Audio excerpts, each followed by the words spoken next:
ngasi ayuk phongmasi phongsingdagi maruoiba paw khongkatjaraga mayamda share tawjage ahanbada Hianglam PS ki OC yauna personal taraga taret positive oire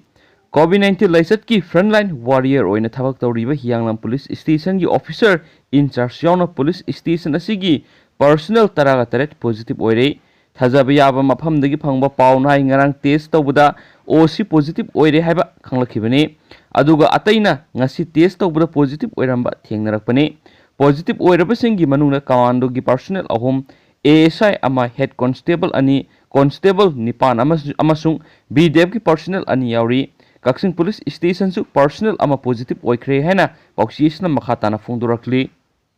atopa maru oiba paw manamu COVID-19 ki vaccine thunglaragani hakthengna ba kangbuga ahan singada hana kapkadauri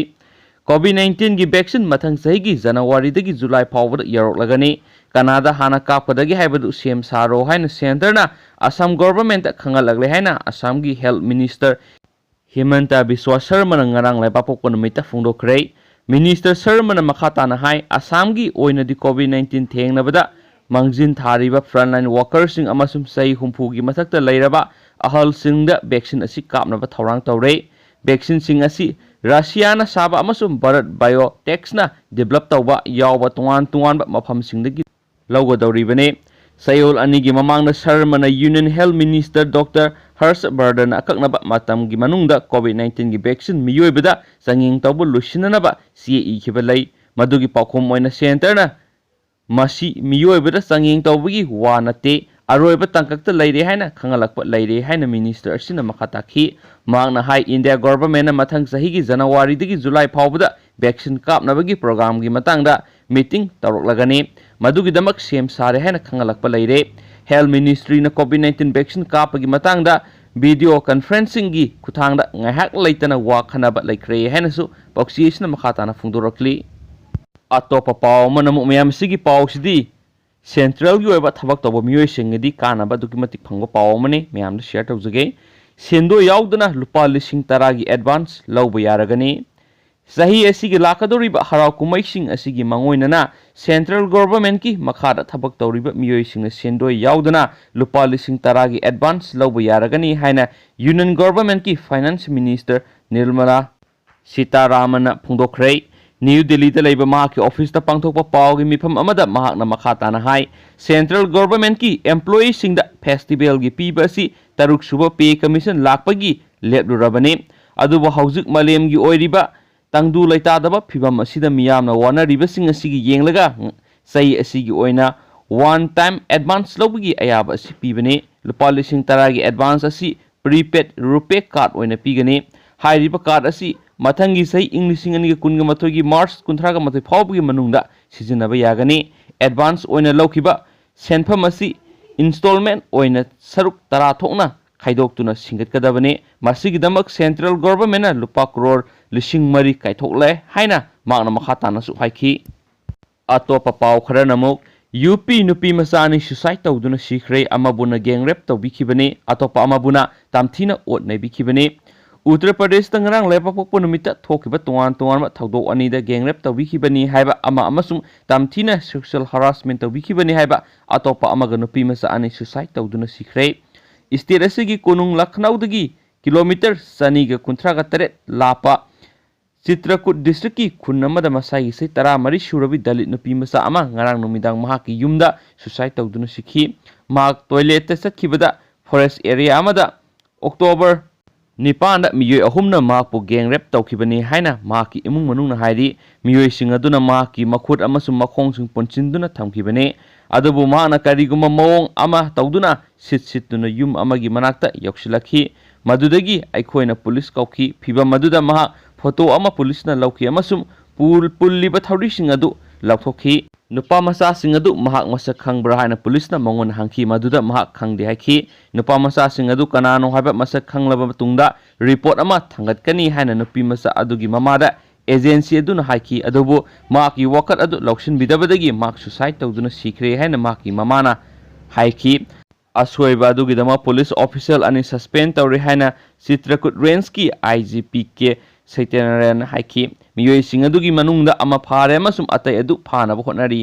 IGP सैतेनरन अमसुंग district magistrate सेसमनी Pandian ngarang numidang imung adu unakhre atopa thawdo amada Lucknow-dagi kilometer 165 lapa Pratapgarh district ta miyoi ahumna tamthina sexual harassment tawbadagi masagi sei 13 surabi nupi amasu suicide tawduna sikre 13 suba class ta tamlibi aduna guha amagi manungda songtakhibani haina senior police officer Tanu Upadhyay haiki thawdo adugi matangna maki mamana phongdorakpada makhoigi leikaida leiba Gudu Singha Dabu ama Singha amasung Gunu Tiwari kauba miyoi ahum aduna mahakpu haukiba tha taruk lomasi otnai rakhibani nupa singa aduna ngarang laiba pokpa numita makhoigi yumda sanglakhiba amasung mahakpu otnai khibagi matung guha da mahak songthaduna sikhibani hainasu poksi isina makhatana phongdorakli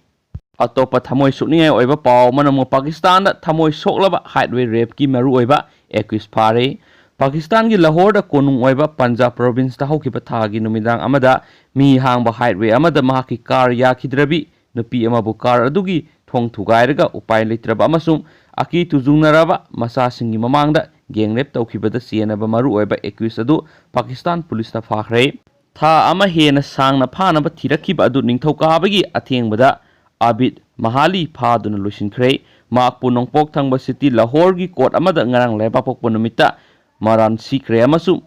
makha taba police investigation tawgadaba leibana sayol anigi damak jail da thajinkre maka loinaba atopa accused Sabkat Alidi September attack adugi sayol anigi manungda hanana phakre hansu makha tarakli atopa paw khara namu yoga tawbada Ramdev samudagi tarakre yoga guru Ramdev na yoga tawbada samu amadagi onthaduna tarakre madugi sakta madu utpa video ama social media da thadokna rakre Maduda mahaki wangang loina hauzik yoga guru karigumba khudong thiba amata thokti amasung waningai amata leite haiki samudagi tarakpagi thawdo adu nungaiba amasum nokningba thawdo amani karimata warunu mahakna ngarang amasung ngasi ayuk ngasi pung mari live yoga tawki haina Ramdev ki wangang loi Tijarawala SK na haiki video aduda samu amagi mathakta Ramdev na phamduna leiba amasum yoga asansing tawbo ukhi madugi matungda mak samu aduna Masa lenglak padagi leimaida tarakhiba utki hainisu poksisina makhatari atopa paw manamo Heloi sanabami hingna phumlamle Meghalaya gi West Khasi Hills da Heloi boot plate sanai haibagi damak masagi mari mata singna masagi sahi marfu surab nupa ama mayumdagi singthoklaga October 3 ta hingna phumlaga hatkre haujuk phawbada sienaba miyoi nipan phare hena police na phungdokre miyoi adugi makhut tungmunarami Makhong singadu bora amana yomsilaga thaurina punsilami hairi hingna phumlaga hatkraba miyoi adu Morris Marganer kawi mari mata ama tha ahumlom narakhiba adu mahakna nahanmani haina moral siri hen supoksisna makhatari